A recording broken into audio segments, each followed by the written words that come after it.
চেহারা যার যত সুন্দর বেশি তার ভিতর অহংকার বেশি। তবে আমাদের জানতে হবে এই চেহারা আপনি 15 বছরের যে চেহারা ছিল সেটা 30 বছরে এসে আর আপনার থাকবে না, 60 বছর গিয়ে তার কোনো ছিটাপোটাও থাকবে না। তাহলে বোঝা গেল চেহারা আমার কোনো ক্রেডিট না, আমার কোনো শক্তি নাই যে আমার সৌন্দর্য আমি নিজে বর্ধিত করব, বাড়াবো। যেহেতু আল্লাহ পাক আমাকে সুন্দর দান করেছেন, আমাদেরকে সুন্দর বানিয়েছেন, এজন্য আল্লাহ বানিয়েছেন, এখানে আমার কোনো কর্তৃত্ব ছিল না, আমার কোনো ক্রেডিট ছিল না। তাই আমি আমার রূপ নিয়ে অহংকারী করতে পারি না। কারণ আমি তো সেই জিনিসের অহংকারী করতে পারি যেটা অক্ষয়, যেটা আমার থেকে আলাদা হবে না, কিন্তু সেটা তো নয়। আপনার সৌন্দর্য তো একটা সময় আস্তে আস্তে আস্তে আস্তে শেষ হয়ে যাবে।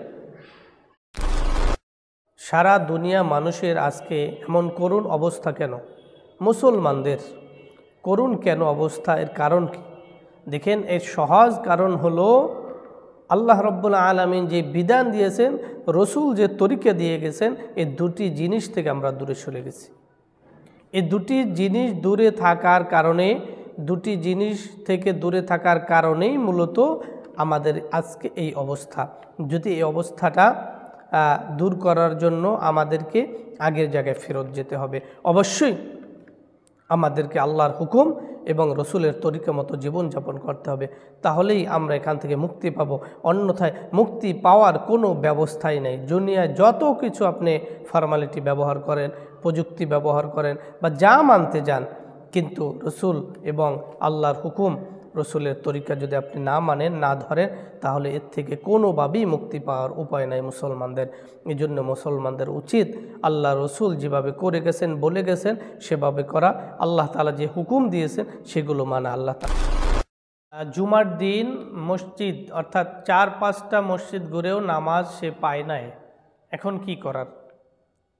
এটা বাংলাদেশে হওয়া সম্ভব নয়, তারপরও যদি হয়ে থাকে, কারণ 4-5টা মসজিদ ঘুরবেন আর আপনি নামাজের জায়গা পাবেন না, এটা হওয়াটা মনে হয় না এটা হওয়া সম্ভব।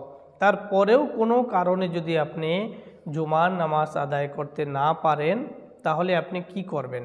আপনার করতে হবে, আপনি জোহরের 10 রাকাত যেভাবে নামাজ আপনি প্রতিদিন আদায় করেন, ঠিক সেভাবে আপনি উক্তীয় নামাজগুলো আদায় করে নেবেন, 10 রাকাত নামাজে আদায় করে নেবেন।